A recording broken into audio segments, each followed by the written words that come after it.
No laranjal em flor, elas reinam absolutas.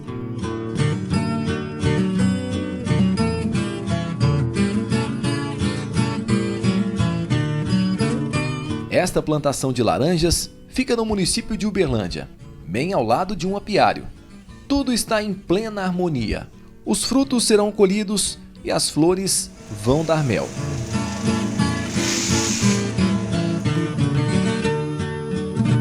Mas quando existe desequilíbrio, não tem lavoura e nem alimentos. É que as abelhas são responsáveis por polinizar 90% das flores e 75% das plantações. A gente nem imagina que tão pequenas são tão poderosas. O trabalho delas, no laranjal, por exemplo, incrementa ainda mais a produção, com um ganho acima de 35%, além de contribuir para o aumento do tamanho do fruto, quantidade de suco e o número de sementes.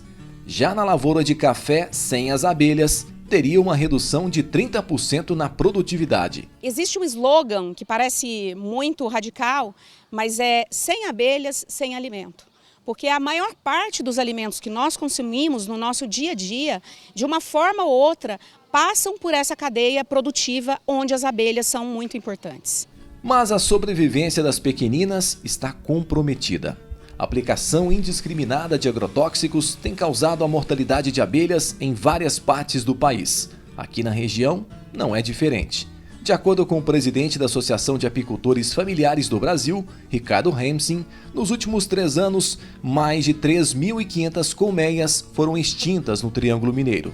Cada colmeia tem aproximadamente 50 mil abelhas. O produtor do mel perdeu as suas safras e o produtor de grãos e frutas teve perda também no percentual com que essas abelhas fariam a polinização.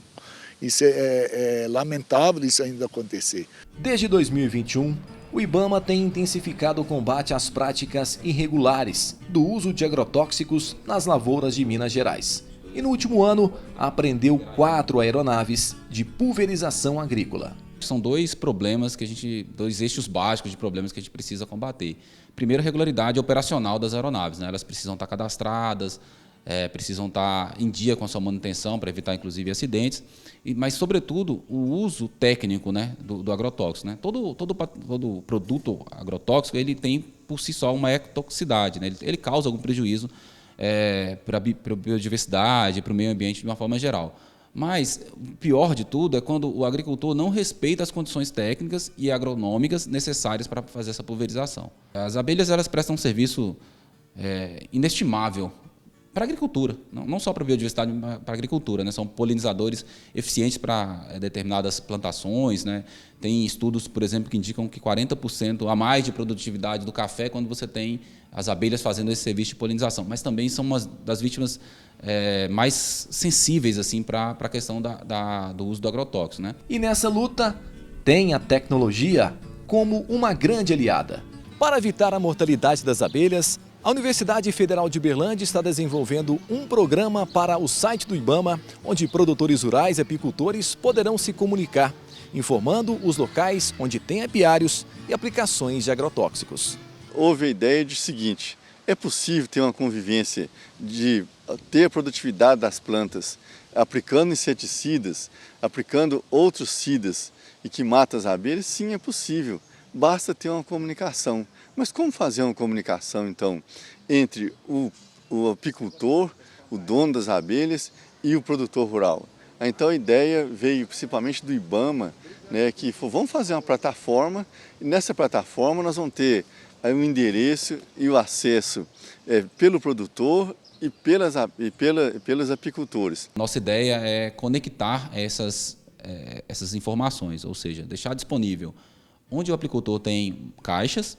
Por outro lado, o agricultor, aquele que vai utilizar na pulverização aérea, saiba que ali tem caixas e que possa informar com antecedência, né, que vai realizar uma pulverização de forma que o agricultor possa tomar medidas preventivas, por exemplo, selar sua caixa ou retirá-la dali, evitando uma incidência de mortandade, que é o que a gente não deseja. Né? O produtor também ganhará muito com isso. Por que vai ganhar com isso? Olha, quando ele dizima as abelhas em volta da plantação dele, ele diminui a produção dele por falta de polinização. Nós identificamos, por exemplo, no estado do Mato Grosso, uma região que a gente visitou bem recentemente, que não existe nem abelhas de criação e nem abelhas silvestres, que foram dizimadas. Já tem um protótipo desenvolvido e está na fase de testes, né, para entender se está consistente, se apresenta alguma dificuldade técnica ou alguma oportunidade de melhoria, né? Mas esperamos que nos próximos meses aí tenhamos uma nova ferramenta que nos auxilie, então, a ajudar a preservar as nossas abelhas. A agricultura é a mola mestre de toda a cadeia alimentícia do mundo. Sem ela, não há como a humanidade sobreviver. As ações de preservação das colmeias andam junto com a conscientização de agricultores sobre como o cultivo deve respeitar e contribuir para a vida das abelhas. E tem gente que já entendeu o recado. Se você pegar qualquer lavoura na Europa ou nos Estados Unidos, existem incentivos para o apicultor manter as abelhas e levar essas abelhas para as lavouras, porque é significativo. Vamos dizer que seja só 5% de aumento de produtividade. Tu já pensou, se é 200 milhões, você aumenta 5%, é muita diferença no dinheiro que o Brasil ganha. Nos Estados Unidos, uma prática comum, porque lá vem usando inseticidas há mais tempo do que nós, uma prática comum entre eles é o produtor alugar abelhas. Ele aluga uma carreta de abelhas e na época da florada da soja, na época da florada do milho, essas abelhas polinizam e aumentam a produtividade dele. Então, isso acho que foi uma boa visibilidade desses órgãos, da Promotoria Pública, do IBAMA e da UFO, em trabalhar em prol uma coisa que é imediata para nós. E por aqui, quando se fala em cuidado, o trabalho esbarra na falta de informação. Por isso, entra uma turma muito especial, os professores. Você se lembra da doutora Fernanda, do curso de Biologia da UFO, que mostramos no início da reportagem? Ela coordena um projeto de educação ambiental com a participação dos estudantes em um espaço dentro do campus Umuarama, com um hotel e ninhos de abelha sem ferrão. Nós tivemos um grande acolhimento da comunidade da UFO. Esse espaço tem sido visitado por muitos estudantes, é usado como um espaço de lazer, como um espaço de união entre os alunos, e a gente tem recebido escolas, pessoas da comunidade de várias idades para falar sobre a importância das abelhas. Ó, verde, azul, todas coloridas. Vocês viram que não tem abelha só de uma cor. As cores são diferentes, os tamanhos são diferentes. É muito legal receber as crianças aqui no Doce Jardim e poder mostrar isso para eles e eles poderem ter esse contato desde mais novos, assim, e entender a importância. E eles poderem conhecer do jeito deles e chegar nos diferentes lugares que a gente tem, em ninhos reais, em ninhos que a gente trouxe para ilustrar. Então, tem várias possibilidades para eles aqui. E elas fazem esses túneis. Olha como elas são construtoras. Viram?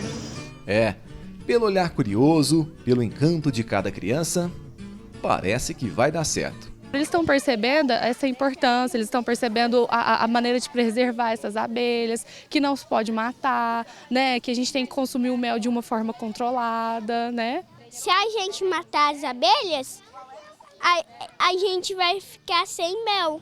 Você quer o mel, Maíra? Eu acho que eu quero mais. É gostoso, né? É importante a gente começar com essa educação desde cedo. A nossa preocupação é grande em mostrar a importância das abelhas, desmistificar que elas são perigosas, mostrando para eles que elas são importantes na produção de alimento, na manutenção da vida e mostrar que eles podem conviver com elas de forma harmônica e de forma natural.